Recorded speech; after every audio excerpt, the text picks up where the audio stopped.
The old saying is all politics are local, but apparently not when it comes to this weekend's New Mexico Republican Party convention. Republican Chairman Steve Pearce announced about a month ago the event dubbed Operation Freedom would be moved to Amarillo, Texas because of the continuing restrictions related to the COVID-19 pandemic. Here to talk about the decision and what message it sends is our weekly Line Opinion panel. We welcome back to the Zoom room Line regular and attorney Laura Sanchez. Also Dan Foley, former House Minority Whip. And we welcome back our special guest, political psychologist, activist, and author Martha Burke. Welcome to you all. Now, Texas has, of course, lifted the mask mandate, and public gatherings here in New Mexico are still limited to 150 people. And Chairman Pearce says more than 300 people are registered to attend this weekend's GOP convention. He says it was a pragmatic decision because of that. But Daniel, can you really call it anything else but a symbolic defiance move here? I think there's more to it than that from Pearce's perspective. You know, this is a guy who barely got reelected chairman against some rather odd competition. I mean, he beat a radio talk show host who was a Democrat, then a libertarian. It took, going off the Zoom meeting and going back to a special recount. I think this is a way to make sure that you have a convention that has the people you want there. If you're not you're either going to have to be a diehard, want to go at this Republican. If you had it in Albuquerque, the guy who you beat by 2 votes in the third recount behind closed doors might show up at the state convention and have some issues. Right. I doubt those people are going to get in a car and drive 5 hours to go to Amarillo. And it's just whether it's defiant or not. I think it sends absolutely the wrong message, on multiple levels. Look, if you're really that tough and believe things are really that wrong, then go ahead and have it somewhere in a county in New Mexico that needs the help, right? I mean, we saw what happened at Old Town over the weekend, right? I'm not advocating it, but the restaurant that they called on and said, oh, they're not wearing masks, the police showed up and the people met them, and the police were like, forget it, we're out, we're not. This is not what we do. And it ended peacefully.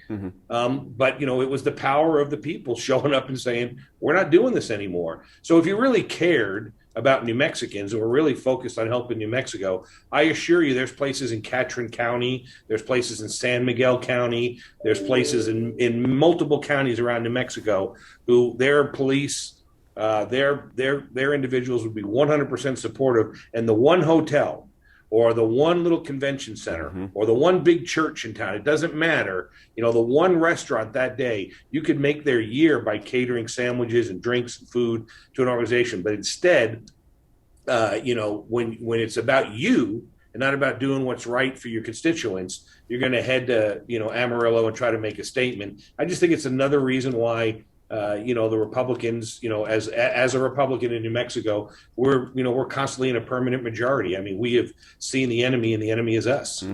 Martha, pick up on that. That's an hard to argue take on the street from Dan. And we're talking about practical matters and helping people. If this is your thing, do you think it could have been pulled off in New Mexico if these folks really wanted to do this?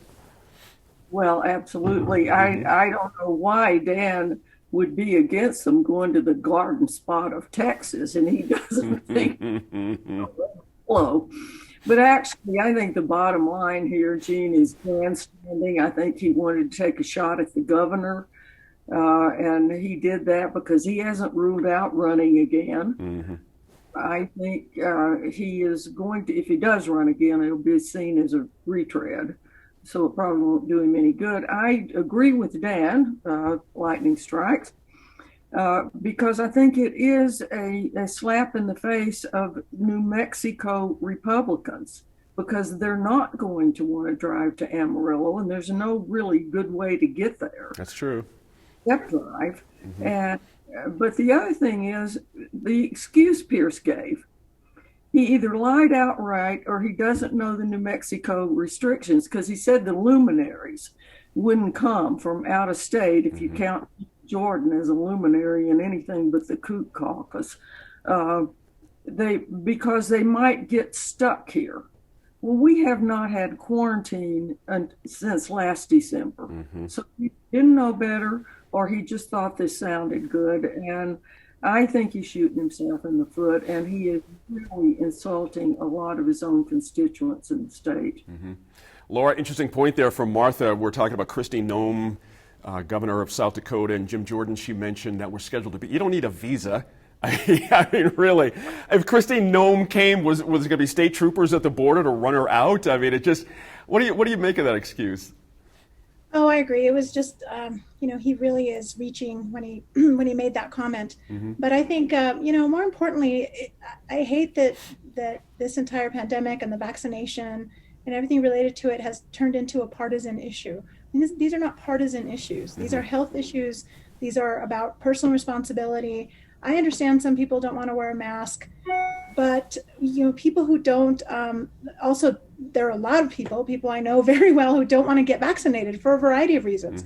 There's a lot of uncertainty. There's a lot of fear. But the bottom line is, when you have an event like this and you invite people to be there in person, you have to recognize that there's the potential to create a super spreader event that then can be brought back to these local communities. That's right. And in some of these local communities, we're talking about areas where folks are, for whatever reason, not getting vaccinated. So they're not even protected against the spread of this disease. And so, I think about the Trump rally that was held in Oklahoma in the middle of the pandemic when, oh gosh, I'm going to forget his name. Herman Cain, when he passed Herman away? Cain, thank you. Herman Cain. We all knew when you mentioned it. Yeah, I could picture him, but I could not remember his name at that at that moment. But Herman Cain, when we all think, or I believe, that he contracted it during that super spreader event, as did others, and then he died. It's terrible to even consider having an event like that when we've all gotten, over the last year, used to doing things on Zoom. We've all gotten familiar with this. People of all generations are able to maneuver a Zoom conference and whatnot and get business done without needing to travel 5 hours to another state and put yourselves and your loved ones in jeopardy. Hey, Daniel, business has to be done, whether it's here or in Texas. And, the chairman is throwing out some positive words there about working across the aisle, encouraging people to run for school board, and down ticket particularly was very, very interesting.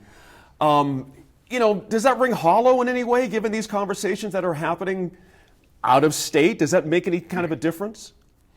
No, I mean, I think, look, Pierce is everything that's wrong with the Republican Party, right?